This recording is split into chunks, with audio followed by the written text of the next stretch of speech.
Normal sa isang mga barangay ang pagtatayo ng isang health center o paggamutan na pwede ding kuhanan ng gamot.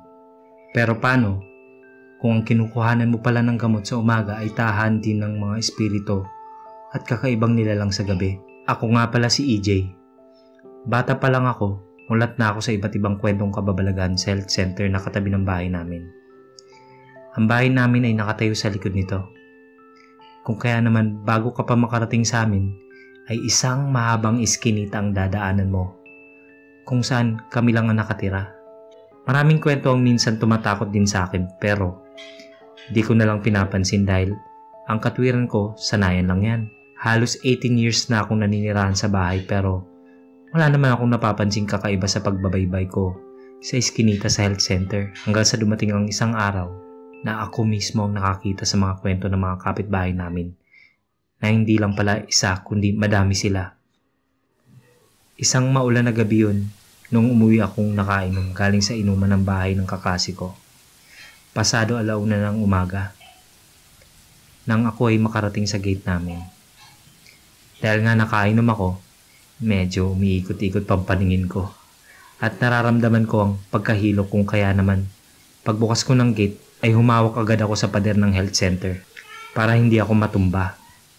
Unti-unti akong naglakad ng maya-maya pa at may napansin akong kakaiba.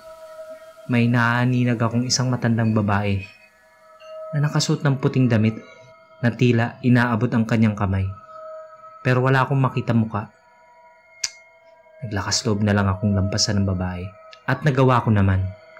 Akala ko ay tapos na ang takot na nararamdaman ko pero hindi pa pala. Laking gulat ko nang bigla akong makakita ng 3 bata.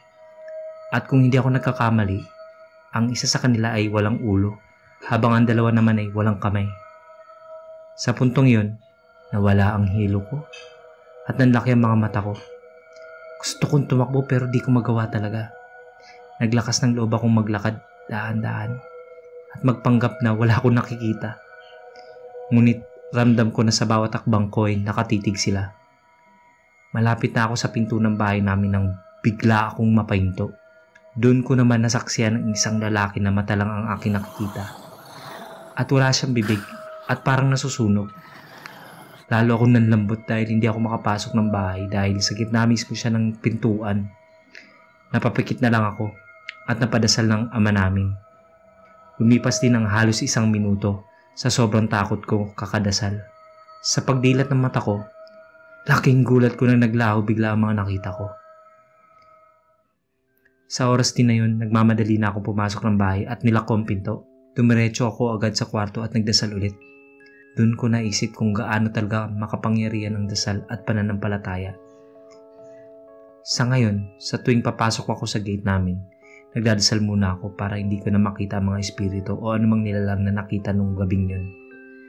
May takot pa rin ako nararamdaman pero mas nangingibabaw pa rin ang pananampalataya ko. Kaya kung anumang sikreto meron ng health center sa tabi ng bahay namin, mabuti na sigurong wag ko na lang alamin. Kung gusto mong updated ka sa lahat ng bagong videos, click na ang subscribe button at notification bell. Maaari ka ring makatulong sa channel sa pagpunta sa Patreon page, yung link nasa description, kung saan pwede ka magpadala ng pera sa channel. Maski $1 or 50 pesos per month napakalaking tulong na po.